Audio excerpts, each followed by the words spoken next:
Hello and welcome to this session on understanding the quality standards. My name is Rebecca Cross and I'm from the Aged Care Quality and Safety Commission. I'd like to begin by acknowledging the traditional custodians of country throughout Australia and their connections to land, water and community. I pay my respects to their elders past, present and emerging and extend that respect to all Aboriginal and Torres Strait Islander peoples. This is an introductory session to help you understand how to use and apply the guidance material to deliver and monitor services which align with the quality standards, understand the key concepts of the quality standards, recognise a variety of ways to practically implement the quality standards in everyday practice, and introduce how the concepts of self-assessment, risk, and continuous improvement align with the quality standards. An important note about this session: the quality standards that we will be discussing today are the existing standards and not the draft strengthened standards expected to apply with the commencement of the new Aged Care Act. The Commission's website has useful resources to learn more about the draft strengthened standards and the proposed new regulatory model, so please take a look if you haven't done so already. You can pause this presentation at any time to reflect or discuss any points of interest or to think about the questions posed throughout the presentation. What are we going to cover? I'll introduce you to the guidance and resources document, an overview of the structure and focus of the quality standards, and the key concepts of the quality standards and what this means in practice. It's not possible to cover an example of every single requirement. However, I'll cover some general ideas of how you can apply the quality standards in your everyday practice to get you started. Let's first take a look at the guidance and resources that will support you to apply and assess the quality standards. The Quality Standards Fact Sheet and the Guidance and Resources for Providers to support the aged care quality standards are a couple of great resources and provide more detailed information about each of the standards. These are useful resources to become familiar with. We also have an online learning platform called Alice, where you can access a variety of modules, including modules on the standards and key concepts. This is free access for all staff working for an aged care provider. If you haven't already accessed these resources, you can do so via the Commission's website. You can see the link in the last dot point on the screen. Let's now look at an overview of the quality standards, the structure and the focus. As you may be aware, currently all aged care service types are required to demonstrate performance against the same set of aged care quality standards. There are 8 standards and 42 requirements in total.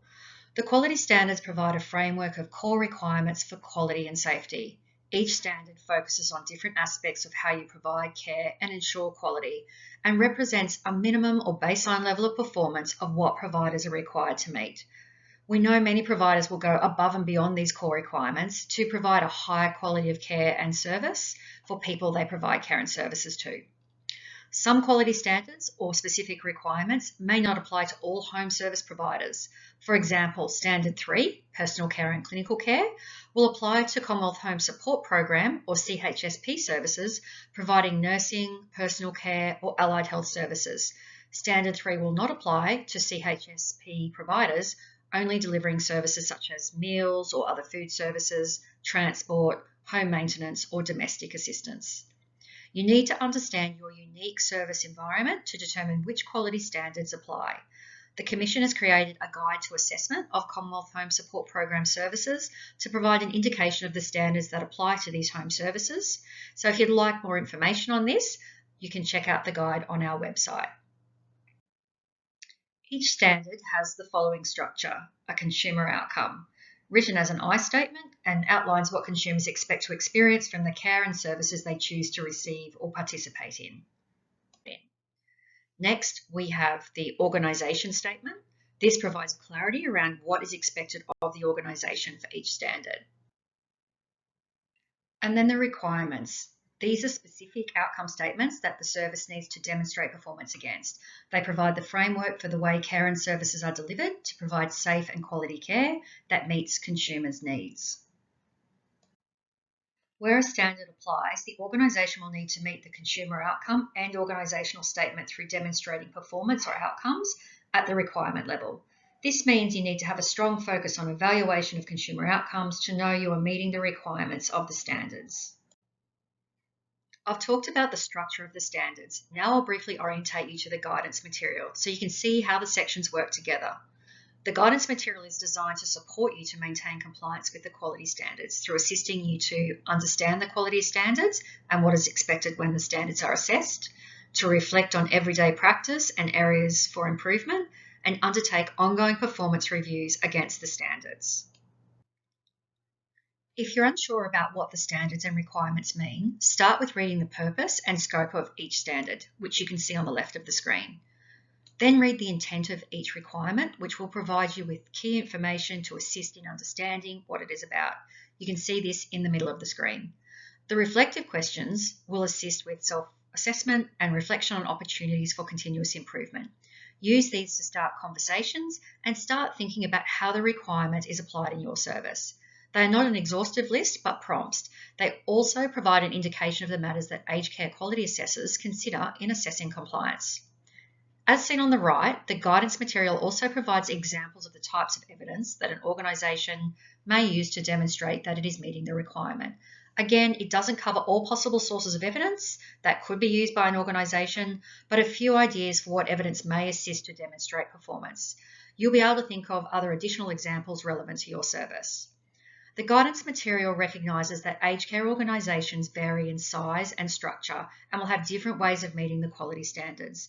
It's not prescriptive, and each organisation needs to interpret the guidance material considering its own service delivery model. So all quality standards have a strong focus on outcomes for consumers and their lived experience. This means organisations need to know what is happening for consumers.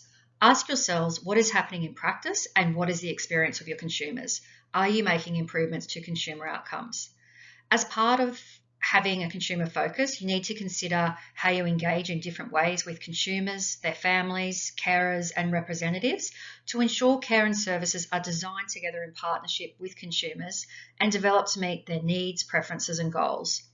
And also consider how you report and demonstrate accountability for consumer outcomes and quality care and services to your boards, consumers, and their representatives. We've talked about the guidance and resources and the structure of the quality standards. Now let's look at the key concepts, linkages, and practical examples to support your understanding and application of the quality standards. Starting with Standard 1, Consumer Dignity and Choice, let's hear what the Consumer Outcome Statement and the Organisational Statement are about. I am treated with dignity and respect and can maintain my identity. I can make informed choices about my care and services and live the life I choose. To achieve this outcome, the organisation must demonstrate it has a culture of inclusion and respect for consumers and support consumers to exercise choice and independence and respect consumers' privacy. Standard 1 is considered the foundation standard and reflects 7 important key concepts which you can see on the screen. I'll give you a moment to read each of these. At the centre of these concepts is the service's ability to recognise and respect an older Australian's individuality in all aspects of care and services. This means understanding an individual's needs and preferences and having knowledge of what is important to them through effective communication. Let's talk about a couple of these that can be more challenging to understand and implement. First, let's look at cultural safety. This is how a person's identity is respected so that who they are and what they need isn't questioned or denied. The consumer defines what cultural safety is. The key features of cultural safety are understanding a consumer's culture, acknowledging differences, and being actively aware and respectful of these differences in planning and delivering care and services. Let's watch a short scenario to see what this means in practice.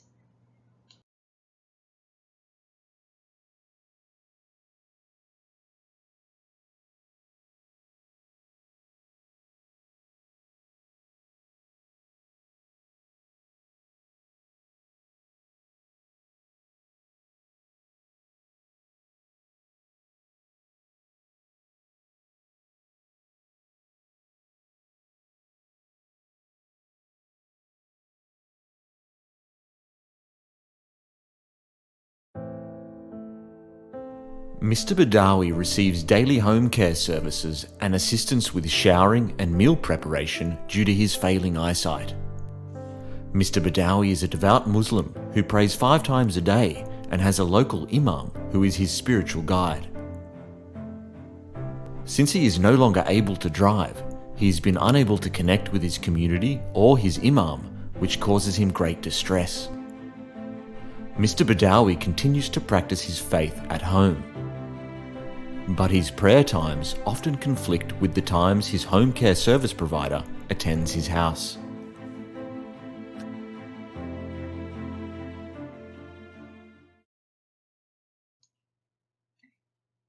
So you might like to pause here to think about some things this service could do to improve Mr. Badawi's cultural safety.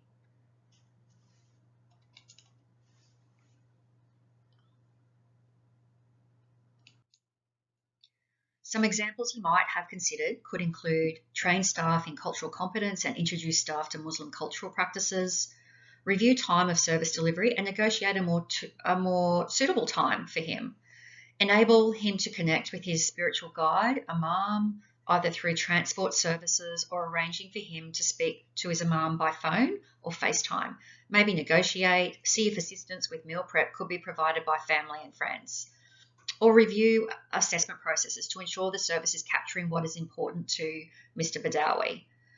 More broadly, some examples providers have given of how the care and services they provide are culturally safe include supporting consumers to attend a cultural club they might be a member of, building relationships with various community groups, supporting older people to feel comfortable to share things about their identity by using inclusive language within the service, and residential services, supporting an older person's diet preference by occasionally organising their preferred food from a cultural club or restaurant, or enabling their family to bring in food.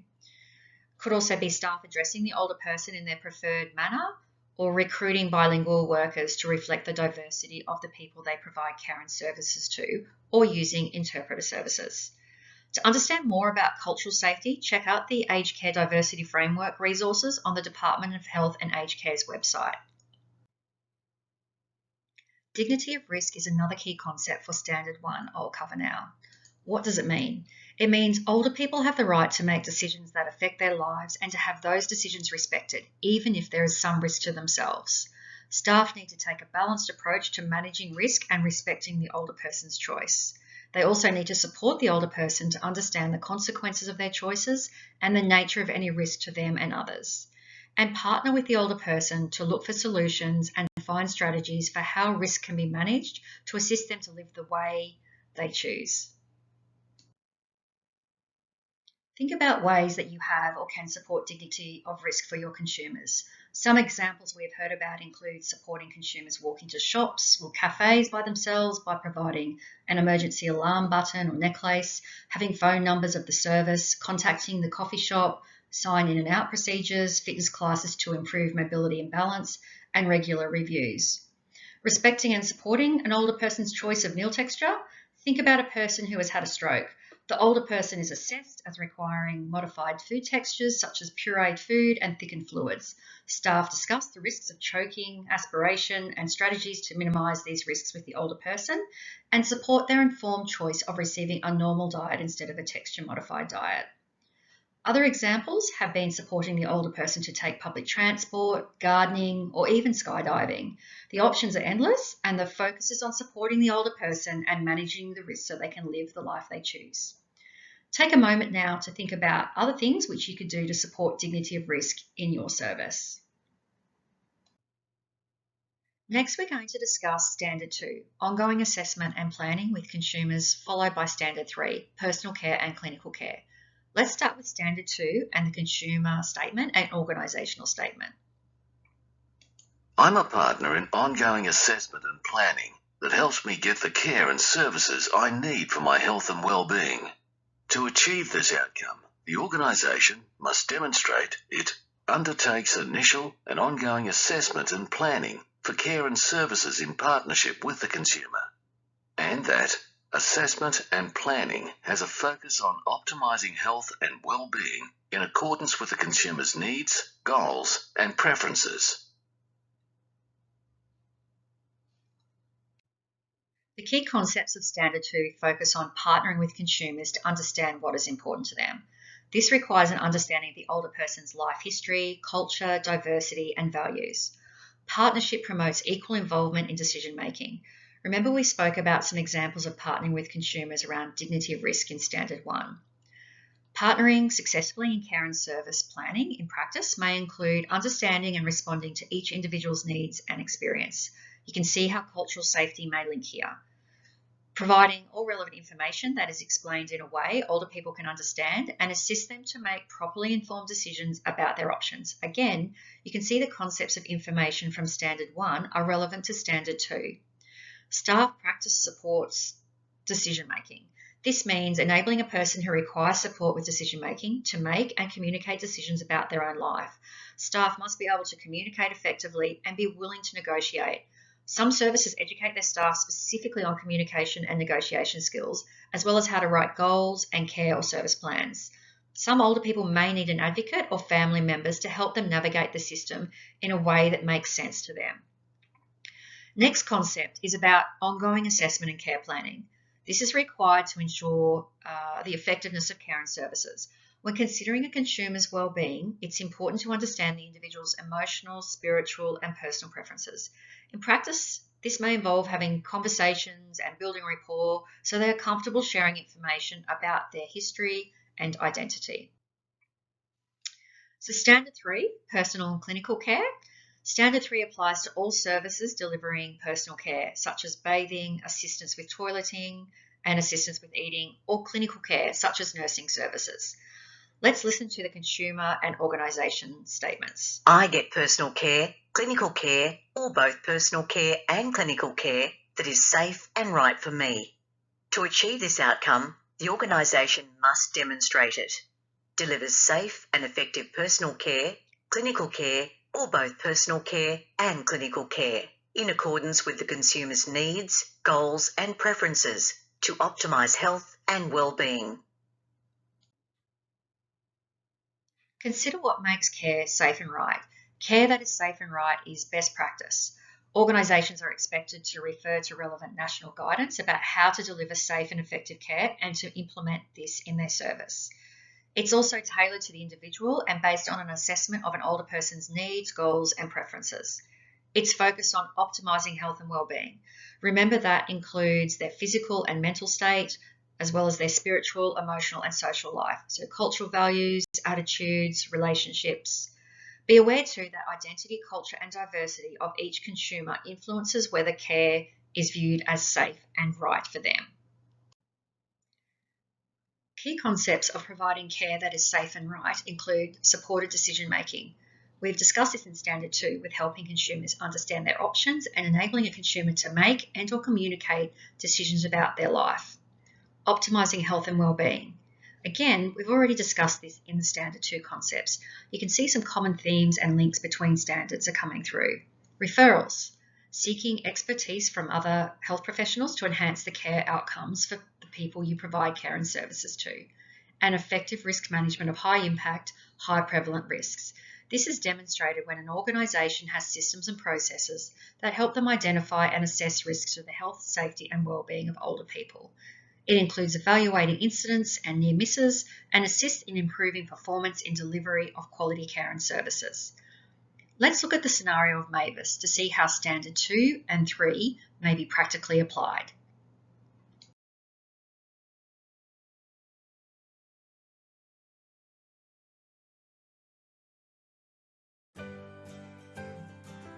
Mavis receives support with weekly cleaning from her main service provider.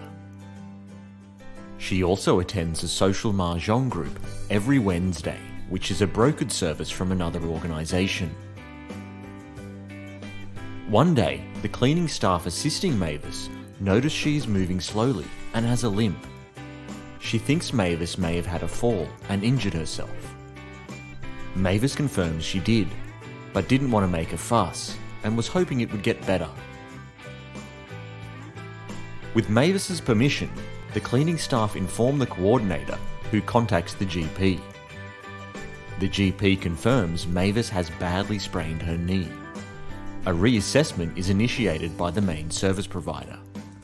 Due to the change in her condition, it is agreed that Mavis will now require personal hygiene care. Mavis's family are also consulted and advised that they can assist with cleaning in the interim, so the personal care will be the focus of Mavis's support services. As Mavis also still wants to go to the Mahjong group but cannot drive herself, transport services are arranged, as well as physiotherapy services to enable Mavis to mobilise independently. Staff are informed of the changes and these are documented. The changes are then also communicated to the brokered service.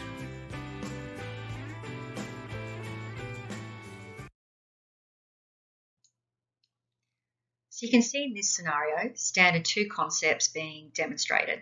That's assessment and planning is focused on optimising the consumer's health and well-being and reflects the changes in Mavis's care needs. Partnering with Mavis to identify what is important to her and her preferences is also highlighted, as well as communicating. So communicating when changes occur to staff and other organisations, individuals or service providers involved in the provision of care and services to the consumer. In Mavis's case, it's the GP, allied health, family and the brokered service. You can also see the concepts of standard 3 being practiced. So supported decision making, involving Mavis about what services she needs, who is involved and what her priorities are. Mavis still wants to attend Mahjong. Optimising health and well-being. It's demonstrated through identifying what services she needs based on reassessment, personal hygiene and transport and referrals to physiotherapy. Management of risks such as falling in the shower if she doesn't get support to manage the risks to her emotional well-being or if she is unable to socialise with Mahjong groups. Risks you identify will depend on the individual, your consumer cohort, staffing, location, types of care and services provided and size of service, for example. Let's focus now on standard 4, services and supports for daily living. I get the services and supports for daily living that are important for my health and well-being and that enable me to do the things I want to do. To achieve this outcome, the organisation must demonstrate it. Provide safe and effective services and supports for daily living that optimise the consumer's independence, health, well-being and quality of life. This standard requires organisations to provide services and supports for daily living in a way that helps consumers continue to have a meaningful life. While an organisation may not be able to directly provide all of the services and support for daily living, it is expected that the organisation would support and help older people to pursue activities that they're interested in, engage in meaningful social activities and maintain and develop relationships, even where services and supports may be provided by others in the wider community. There are 3 key concepts for Standard 4. Firstly, optimising independence. This may involve strategies to assist older people to have control over their daily life, whether that be financial, administrative or functional control. It's also about setting goals, removing barriers to participation, such as removal of sensory or functional barriers, language, access or mental barriers, and have care and services that are tailored to their needs, goals and preferences. Secondly, maintaining relationships. This focuses on supporting consumers to feel socially connected and maintain and develop relationships both within and outside of the service. And the third concept is improving quality of life. The World Health Organization defines quality of life as an individual's perception of their position in life in the context of their culture and value system in which they live and in relation to their goals, expectations, standards and concerns. So my perception of quality of life may be very different to another person's perception of quality life. In practice, it simply means supporting the individual with what is important to them. There are many examples of these concepts in practice, and I'm sure you can think of some from your own service. One example I will share is about Paul. He receives home care services. His goal was to grow his own vegetables. However, he didn't have a garden as he lived in a 2-story unit block with no balcony. To support Paul, the service sourced a plot in a community garden to rent. Paul was initially assisted to walk for 20 minutes to and from the garden, but he got to the stage where his confidence and mobility had improved to the point he could walk by himself. Paul made new friends with common interests in gardening and spot produce and is now cooking for himself. Services and support for Paul were changed. He now wanted someone to clean his unit and help him with showering. This was because he wanted to invite his new friends to his home. Previously, personal hygiene wasn't important to Paul and he hadn't showered for 2 weeks. The example highlights how the key concepts of Standard 4 have been implemented: optimising Paul's independence, giving him control, adapting and tailoring services to changes in his goals and preferences, and removing barriers. Moving on to Standard 5, Organisation Service Environment. I feel I belong and I am safe and comfortable in the organisation's service environment. To achieve this outcome, the organisation must demonstrate it. Provides a safe and comfortable service environment that promotes the consumer's independence, function and enjoyment. This standard applies to the physical environment that the organisation provides for residential care, respite care and day therapy centres. It does not apply to home care services where the environment is the consumer's home, or extend to all environments that the consumers might visit, such as bowling clubs or libraries. The focus of the standard is on ensuring that where the organisation is providing a physical environment, that it is fit for purpose, it supports quality of life and promotes belonging, independence, function, interaction and enjoyment for older people. There are two key concepts for Standard 5. Firstly, belonging. When it comes to the service environment, the outcome for the older person is measured in terms of how the overall environment fosters a sense of belonging. Secondly, access. Workforce attitudes and understanding of risk and safety affect an older person being able to move freely in the service environment and access both indoors and outdoors. Let's have a look at a case scenario about Joan and how the key concepts for Standard 5 were implemented.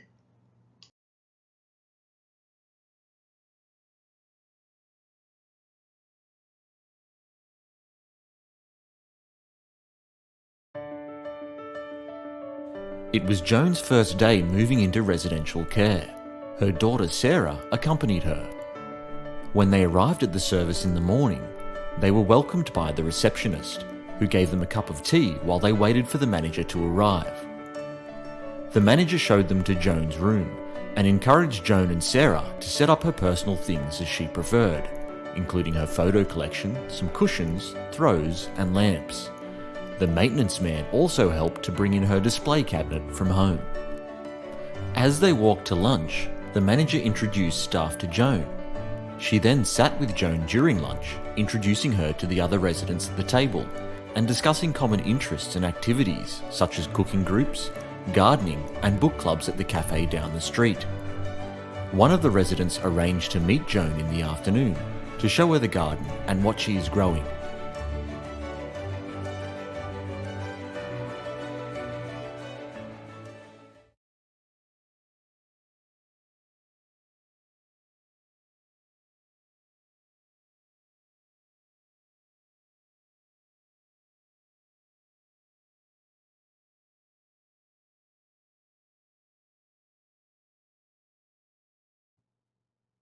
Feel free to pause here and think about some of the things that you have implemented in your organisation's environment to achieve a sense of belonging for older people on an ongoing basis, such as catering to people's impairments, providing purpose, and respecting preferences.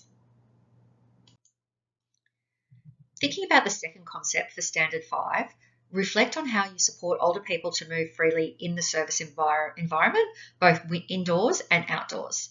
Think about how the design and layout of the service supports consumers' ability to participate in the service community and enables them to move about the service. Think about how the environment encourages interaction, common areas and seating setup. Can they make full use of the resources available to them? Is it accessible? Are doors unlocked? Are staff observant and alert? Are there processes to inform staff if the older person goes out? Regular scheduled walks, activities, just to name a few things. Next up, let's look at Standard 6, feedback and complaints. I feel safe and am encouraged and supported to give feedback and make complaints. I am engaged in processes to address my feedback and complaints, and appropriate action is taken. To achieve this outcome, the organisation must demonstrate it regularly seeks input and feedback from consumers, carers, the workforce and others, and uses the input and feedback to inform continuous improvements for individual consumers and the whole organisation. Services should support all the people they provide care and services to make complaints or give feedback about their experience within the service, whether positive or negative, by ensuring their complaint system is accessible, confidential, prompt and fair. Services should focus on their complaints management system driving continuous improvement and achieving resolution of issues for older people and others. The key concept of Standard 6 is open disclosure. Open disclosure is the communication or discussion that an aged care provider has with the older person or their representative when something goes wrong that has harmed or had the potential to cause harm to the older person. Practicing open disclosure involves communicating with the older person and being open and transparent when something goes wrong, treating them with dignity and respect by listening to their experience of what has happened and considering and supporting their privacy and confidentiality, and providing an apology or statement of regret. It involves a provider gathering all necessary information to find out and explain what happened in a way that the older person understands, explaining the steps the provider has taken to prevent it happening again, and identifying opportunities to improve current systems, practice, or culture. There's some great resources on open disclosure on the Commission's website, as well as a module on Alice, our online learning platform, if you'd like more information. Now let's watch a scenario, and while watching, consider how you think this organisation is following the open disclosure process. Would you describe this as best practice? Is there anything you would do differently? Mr. Lee made a complaint to the service manager of his residential aged care home after being left in his wheelchair. Sitting for extended periods in the wheelchair causes Mr. Lee painful muscle cramps and lower back pain. It was the second time it had happened that week. Mr. Lee had requested assistance to be transferred out of his wheelchair when returning to his room from lunch, but his care worker was busy assisting someone else and didn't assist him. Following the open disclosure process, Ms. Dawson, the service manager, met with Mr. Lee to talk about his experience. Mr. Lee explained what happened, and Ms. Dawson apologised for his experience. She said she would investigate the situation further and would update him when more information was available. Ms. Dawson asked Mr. Lee whether he would like his son to be contacted and to be made aware of what happened, and if he would like any further support. Mr. Lee said he would like his son to be involved.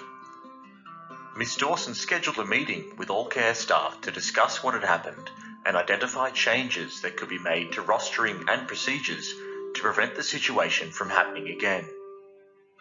A follow-up meeting was organised with Mr. Lee and his son after Ms. Dawson had gathered further information. She explained the rostering problems that had led to staff not being available to assist Mr. Lee. He and his son were given information about the changes that had been made to the rosters to prevent the situation from happening again.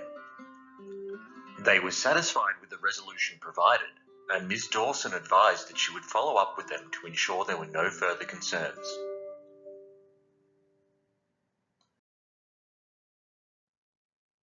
Thinking about the scenario and the key concept for Standard 6, we can see that the service demonstrated all elements of open disclosure as seen on the slide. They identified that something had gone wrong and heard Mr. Lee's view of what had happened. They asked Mr. Lee if he needed any further support and who he would like to have involved, which was his son. They apologised to Mr. Lee for what had happened to him. They explained they would investigate what happened and had a follow-up meeting with Mr. Lee and his son explaining what had happened and the actions they had implemented to prevent a situation like this happening again. Next, let's look at Standard 7, Human Resources. I get quality care and services when I need them, from people who are knowledgeable, capable and caring. To achieve this outcome, the organisation must demonstrate it. Has a workforce that is sufficient and is skilled and qualified to provide safe, respectful and quality care and services. This standard supports all other standards. The requirements in this standard focus on the organisation having a skilled and qualified workforce sufficient to deliver and manage safe, effective and respectful quality care and services. There are 4 key concepts for Standard 7. Organisations providing aged care services are required to have adequate numbers of appropriately skilled staff to meet older people's needs.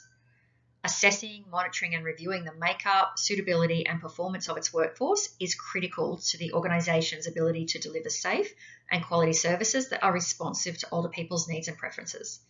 In addition to having the necessary skills, capabilities, qualifications and knowledge, the workforce must also be able to communicate and engage in positive relationships with the people they provide care and services to.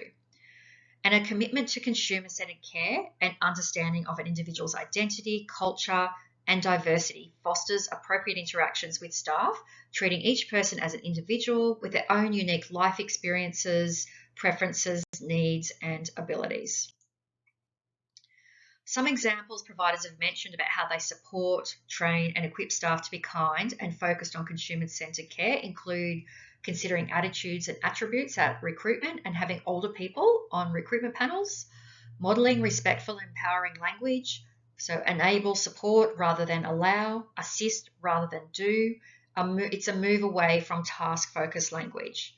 We've also seen during staff induction, older people explain what is important in their day, so staff can focus on the person and not just the task. Another example is around monitor the performance of staff interactions with older people, not just task-based skills. Leadership setting the example, and staff supported by the organisation to understand the individual specific culture and diversity needs of older people through provision of diversity training. Our last standard is Standard 8, Organisational Governance. I am confident the organisation is well run. I can partner in improving the delivery of care and services. To achieve this outcome, the organisation must demonstrate that the governing body is accountable for the delivery of safe and quality care and services. Standard 8 supports all other standards. There must be organisational oversight and accountability of the strategic focus for each standard and requirement. Boards and management should be aware of results of monitoring activities, improvement opportunities, and outcomes achieved. The governing body has a particular responsibility for ensuring that care and services meet the quality standards. Different organisations have different corporate structures and governing bodies. This standard recognises that there is not a one-size-fits-all solution for effective governance. The key concept of this standard is that there is accountability at all levels of an organisation for consumer engagement and partnering with consumers. This is something we've discussed across various standards. Also, promotion of the right culture through active leadership, and where clinical care is provided, a clinical governance framework is required under Standard 8. If you would like more information about clinical governance, fact sheets, tools, and guidance can be found on the Commission's website, as well as a learning module on the ALICE platform. I'm going to play a video that explains these concepts and the related requirements of Standard 8. It goes for 7 minutes. Let's talk about Quality Standard 8. What is Standard 8? Quality Standard 8, Organisational Governance, dictates that an organisation's governing body is accountable for the delivery of safe and quality care and services. What does this mean? This means the governing body, which includes the board and directors, must be aware of what's happening in the workplace by having access to appropriate information and data to oversee performance and make decisions. They are responsible for ensuring the required systems and processes are in place to support you to deliver, monitor, report, and review safe and quality care and services for your consumers. This means they must have a framework which includes strategies to support consumer engagement and foster a culture of safe, inclusive quality care. This framework must include effective systems to support information management, continuous improvement, financial governance, workforce governance, regulatory compliance, feedback and complaints, risk management practices, and clinical governance. What does this look like in practice? Consumer engagement and partnership is fundamental to good governance. Organisations are expected to involve consumers in developing, delivering, and evaluating their care and services by asking consumers about their experience and care, reviewing and responding to this information, and addressing any issues raised to plan improvements. How do you ask your consumers for input about their care? How does your workplace respond to consumer requests? Let's look at safe, inclusive culture. The governing body influences the culture throughout all levels of the workplace by setting expectations, supporting staff, setting direction, and monitoring progress in the quality of performance. This impacts on the quality of care and services delivered by everyone. Are all consumers at your workplace accepted and involved in providing input, regardless of their culture and background? Are you supported to provide safe, inclusive, quality care and services for all consumers? What are the key systems an organisation needs for effective governance? Effective information systems enable members of the workforce and consumers to access information about their care and services. Continuous improvement systems assess, monitor, and improve the quality and safety of the care and services, and the experiences of consumers. Financial governance systems manage the financial planning and resources that the organisation needs to deliver safe and quality care and services. Additionally, organisations are required to comply with prudential compliance requirements for managing refundable deposits, accommodation bonds, and entry contributions. Workforce governance requires clear responsibilities and accountabilities for all roles, enough skilled and qualified members of the workforce, and support for the workforce to deliver safe, quality care and services. Regulatory compliance systems and processes ensure the organisation is complying with all relevant legislation, regulatory requirements, professional standards and guidelines. Your governance systems should draw from the organisation's feedback and complaint systems. Complaints data and trends should be considered as part of risk management.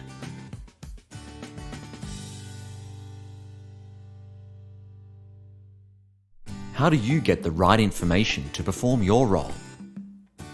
What are your responsibilities in your role? How do you pass on complaints? What improvements has your workplace implemented recently?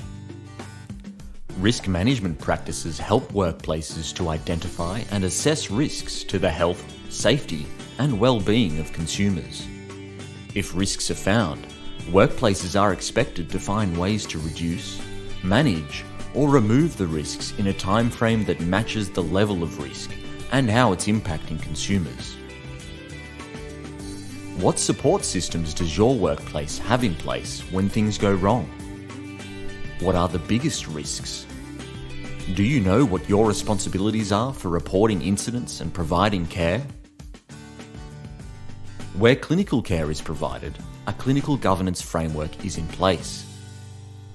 Clinical governance is the set of relationships, responsibilities, and systems for delivering safe, quality clinical care and for continuously improving services. Clinical governance involves both consumers and clinicians and includes clinical review, training, risk management, information management, and workforce management. Does your workplace support antimicrobial stewardship? Minimize the use of restrictive practices? Practice open disclosure? How is organisational governance relevant to your role? These systems are relevant to your day-to-day practice, depending on your role and responsibilities in the organisation. Frontline staff should be aware of and responsive to issues, taking appropriate action. This includes following reporting requirements and documentation procedures for care plans, observations, referrals, and the management of incidents, complaints, and hazards. Senior staff and management may be involved in gathering, collating, and analysing data, making decisions, and implementing changes. The governing body or board will be involved in making higher-level decisions, setting strategic priorities for the organisation, and driving and monitoring improvements. Everyone in the workplace has a role to play in governance systems. For more information, you can refer to the Commission website resources.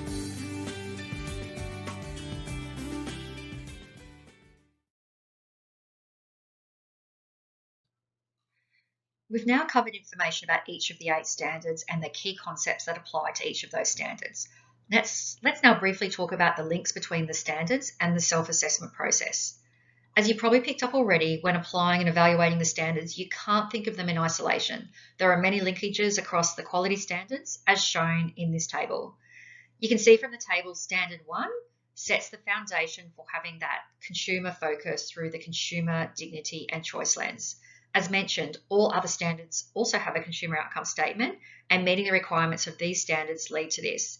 That's why consumer focus and working in partnership needs to be the starting point and an ongoing part of everything you do every single day, from the smallest task to a major project, with every single staff member having and practicing this consumer focus. If you were building a high-rise building without a strong foundation, that building would crumble.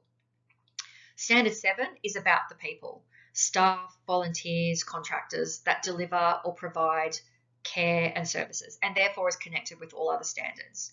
And Standard 8 is about overall organisational performance, accountability, outcomes, and improvements. This is also intrinsic to all of the other standards. Think about Standard 7 and Standard 8 being the umbrella standards or overarching standards. They protect you from the rain. Organisations should also consider the links and how quality outcomes for consumers can be demonstrated across all of the standards. Links will be important to understand when preparing a self-assessment, as the evidence you collect may align with more than one of the standards, and you can refer to the same evidence rather than repeating it over and over. Let's talk a little bit about self-assessment. This is an ongoing process. It provides an opportunity for you to evaluate performance against the quality standards, to review results for consumers, to assess the effectiveness of any improvement, and support processes for ongoing quality improvement and risk management. It needs to be consumer-focused and action-oriented. For each requirement, organisations and their workforce need to demonstrate that they understand, apply, monitor, and review. So it's similar to a continuous improvement cycle. So understand the requirement. If you're not sure, remember, read the intent in the guidance and resource document. Understanding the requirement helps you to understand and identify relevant risks to your consumer outcomes too. Apply the requirement. This should be clear in the way you provide care and services. When reflecting on your practice, ask yourself, what do we do to meet the requirement? What are our policies, procedures, staff practices, environment, and resources? Next is monitoring. Monitor how you're applying the requirement and the outcomes you achieve. Ask yourself, how do we know it works? What's the consumer outcome? Are risk mitigation strategies still effective? Are there any new risks? What do we monitor and evaluate? What do we measure? And lastly, review outcomes. Review outcomes and adjust practices based on these reviews to keep improving. Ask yourself from our monitoring activities, do we identify any areas to improve? Does our self-assessment lead or feed into our continuous improvement plan and activities? Are we improving outcomes for consumers? So where to from here? Remember, your consumer outcomes are the focus of the quality standards. Use the resources available to assist you, such as the guidance material and resources, the ALICE modules, and other resources on the Commission's website. I encourage you to take some time to explore the Commission's website and see what is available to you to support and guide your practice. You'll see a link at the bottom of the screen to our website. Support your staff, people you provide care and services to, and their families to understand the standards and what they mean for them, and think about the kinds of evidence, results, consumer outcomes that would demonstrate your service meets the requirements. And undertake a self-assessment and identify and address areas for improvement in order for the standards to be met. That brings us to the end of our session. Thank you and goodbye.